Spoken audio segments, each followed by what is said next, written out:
Hello, everyone, and welcome.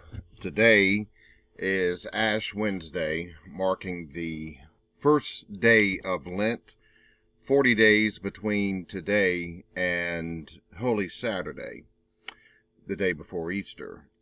And that does not include the Sundays in terms of those 40 days of count. The Sundays are omitted.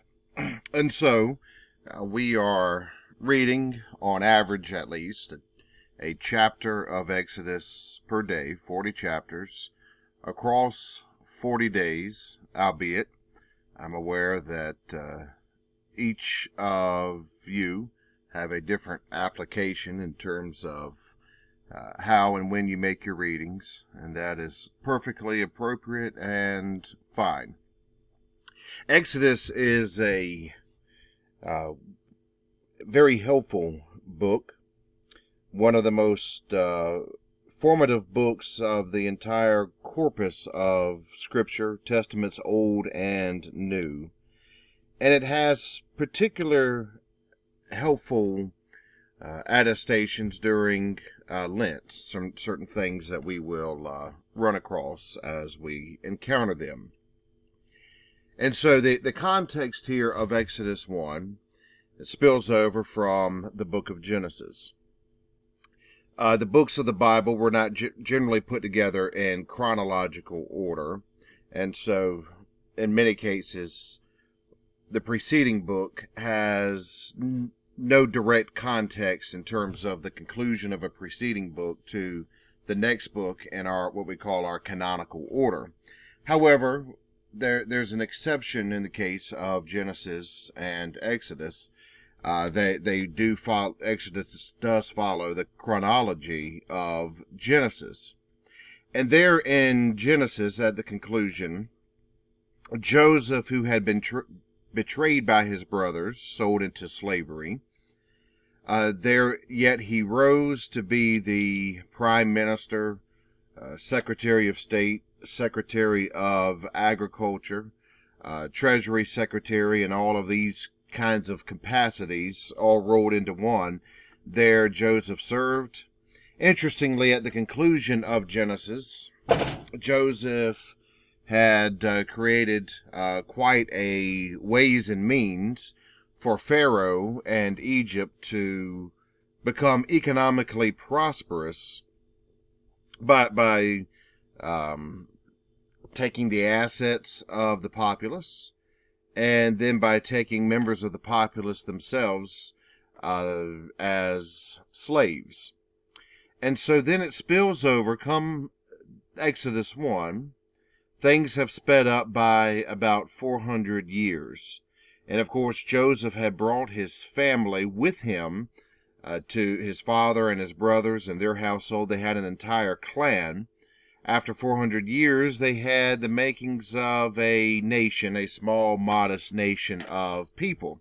It says in chapter 1, verse 7, the Israelites were fruitful, increased greatly, and multiplied, and became extremely strong. When we go back to Genesis, there we see the mandate to man and woman, Adam and Eve in the garden, to be fruitful and multiply. Then that was repeated to Noah after the flood, Noah who was the new Adam of sorts. And then with Abraham, the covenant bearer of God, the contract bearer, as it were, that was centered around being fruitful and multiplying, having a son, and then having a nation. And so here in Exodus is the fulfillment of that, in a sense, the nation that has become formidable. Formidable enough that in verse 8, a new king or new Pharaoh arose who did not know Joseph, did not favor Joseph and Joseph's kin, and he assesses the growth of these Israelites in verse 9, detecting that they were a strong people, that they had grown to a majority there in Egypt. And of course, this king, being a politician over a over a dynasty, over an empire such as ancient Egypt. His concerns are in verse number 10, that unless they are subdued, then they are going to be in position, these Hebrews, these Israelites, will be positioned to lead some sort of coup d'etat. So it says, verse 11, he put foremen over them to oppress them, in verse 11, with hard labor. Okay, they were building cities to store up goods. So again, verse 11, they were oppressed with hard labor. Then in verse 12, once again it says, the more the Egyptians oppressed them, the more they multiplied and spread. So back to back there, they were oppressed and worked. Then verse number 13, they made the Israelites serve or work rigorously. Again, this is repetitious language of how oppressed and how overworked they are. This is important to remember as we continue. Verse 14, their lives are made bitter by hard work or service here, as I'm reading from the New English version, the New English Testament. Their lives are made bitter by hard service or hard work. By again in verse 14, same verse, by all kinds of service or work. And then once more in this same verse, every kind of service or work the Israelites were required to give was rigorous. There is quite an echo here in just 3 verses. They are being worked, they are being oppressed, hard and rigorous labor. Again, this is important. They're overworked, and these people are being used. That what Pharaoh is doing is essentially here, he's creating an economy built on the backs of these Hebrews that is oppressive and overworked. I'll give you just a brief preview of why this is important, because one of the principal things in the 10 Commandments was the Sabbath, keeping it holy, abstaining from work. That Pharaoh was going to be the leader that overworked people.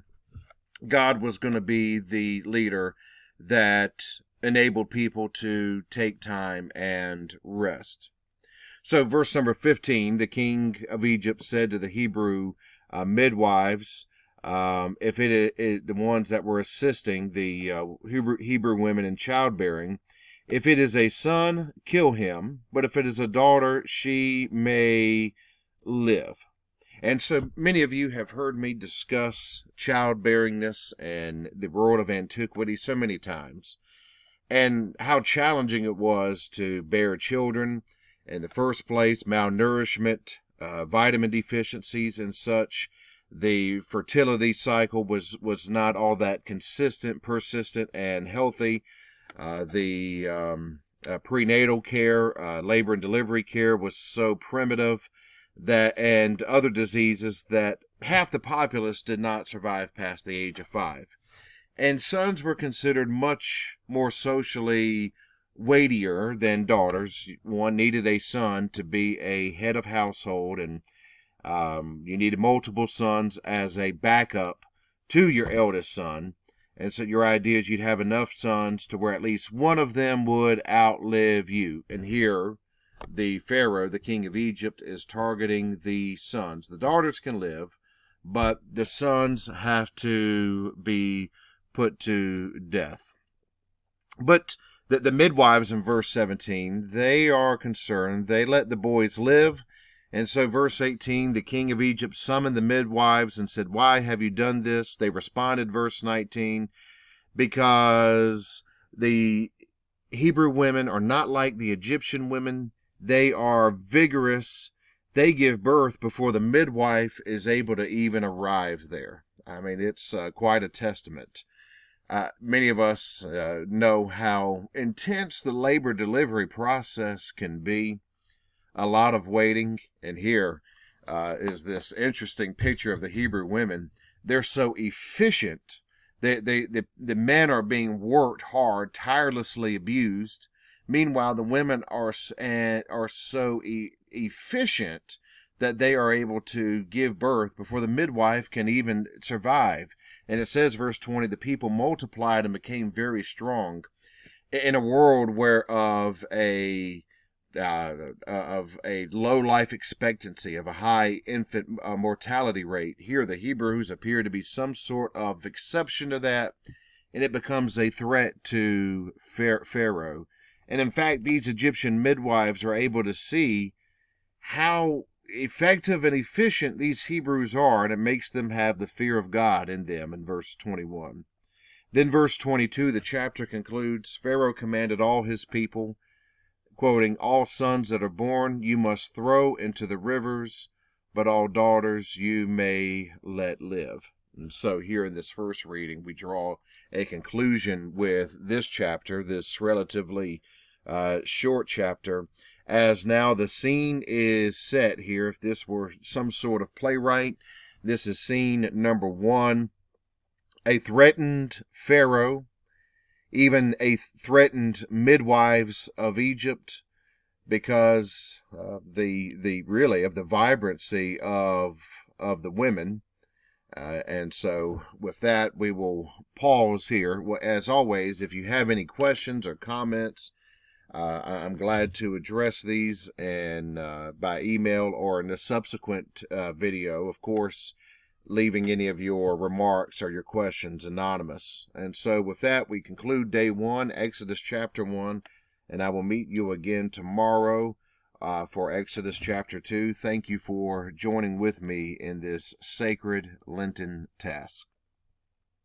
Have a prosperous Ash Wednesday.